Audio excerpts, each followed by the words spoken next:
Alright, welcome to the house of the houses, that house that I came in, Break it down. Alright. Natapos ko lang mag-edit ng day 4. At ngayon ay day 5 na. Oh my God.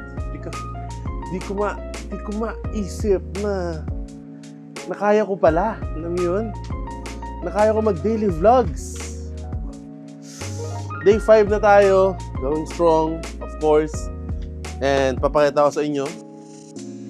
Binigay sa akin ni Commander 60K Ipon Challenge by Jinky Tan. Tama ba, babe?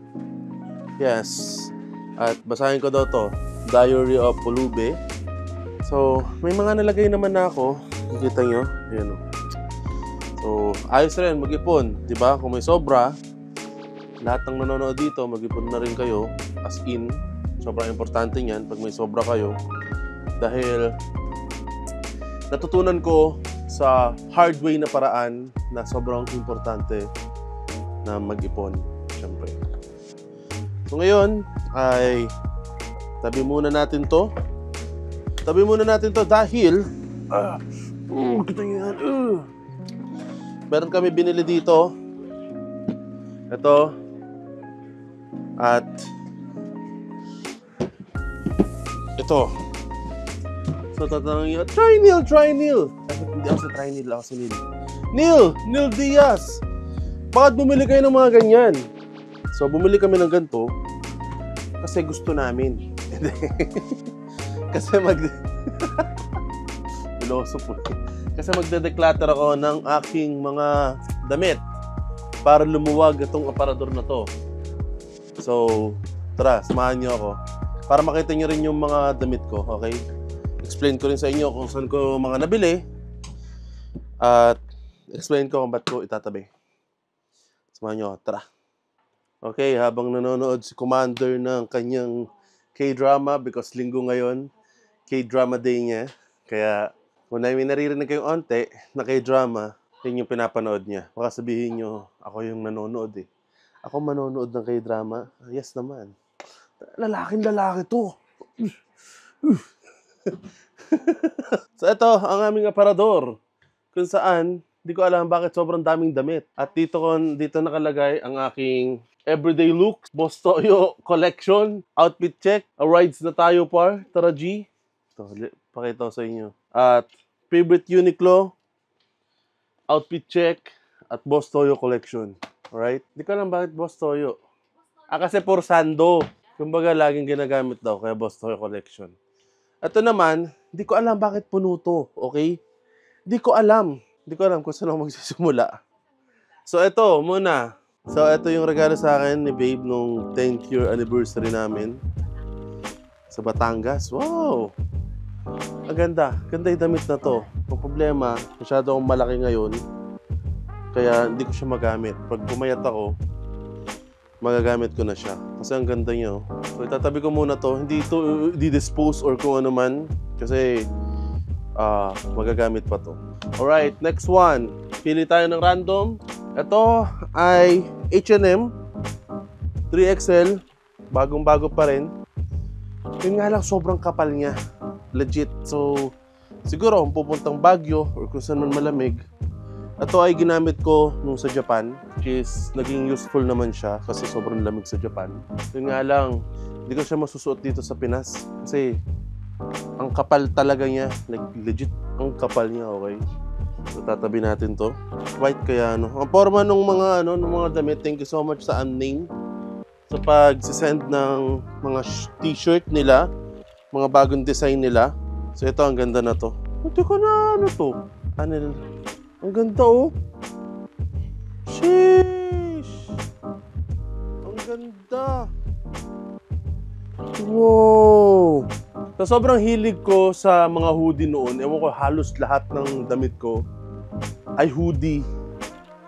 Napakainit sa Pinas, ba't hoodie lagi kong pinagbibili? Kasi sobrang ko sa katawan ko nun eh. Gusto ko nilang itago yung mga laman loob ko. Pero ngayon, naging confident na ako sa build ko. At syempre, pag pumayat pa tayo, lang yun, Kaya t-shirt na ulit ang mga sinusuot ko.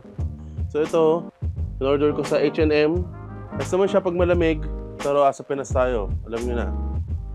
Sa Pinas, ayos naman mag-hoodie pag ano eh. Pag mga madaling araw, pag lalabas ka madaling araw.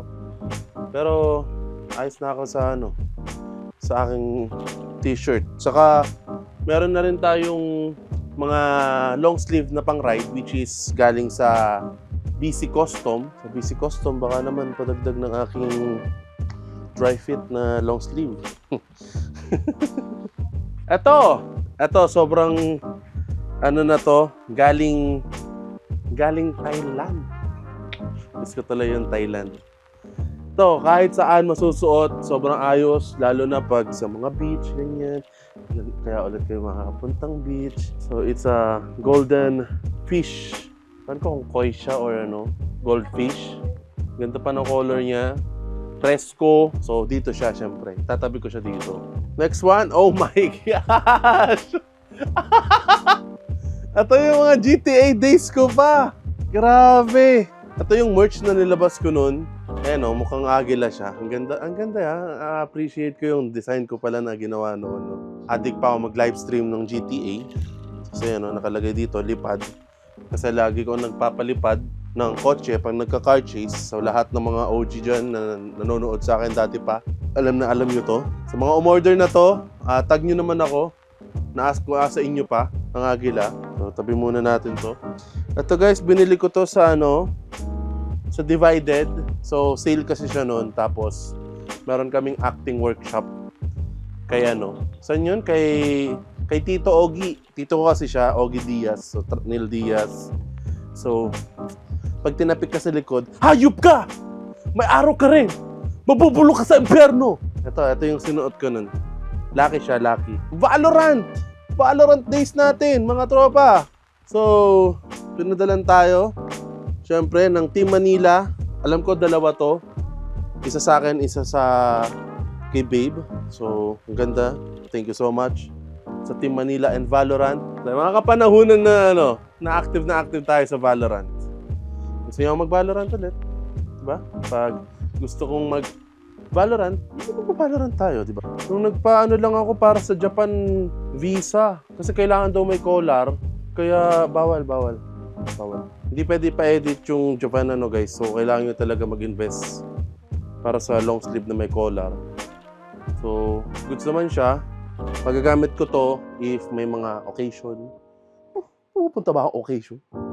Dito lang naman ako sa bahay. Ito ang pangbigatin. Ang tagal namin hinanap to sa Chatuchak Market nung sa Thailand. So, buti pag sa damit, si Babe, sobrang linaw ng mata niya. Nakita niya to.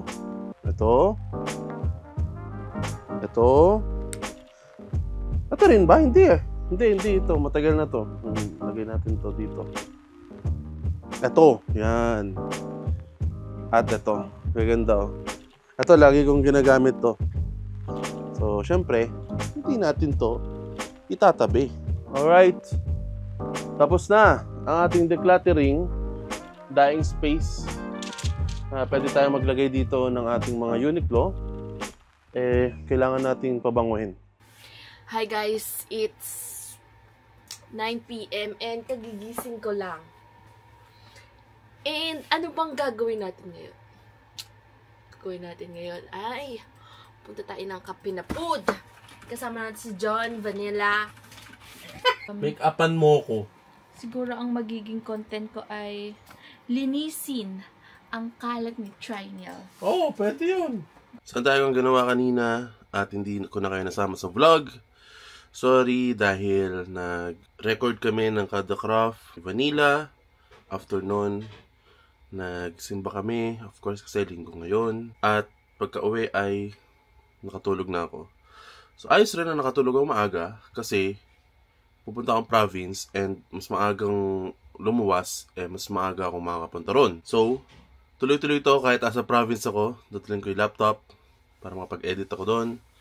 Hindi sasama ko kayo ulit sa province. Kaya gagayak na ako and see you on day number 6 ng ating 30 Days Vlog.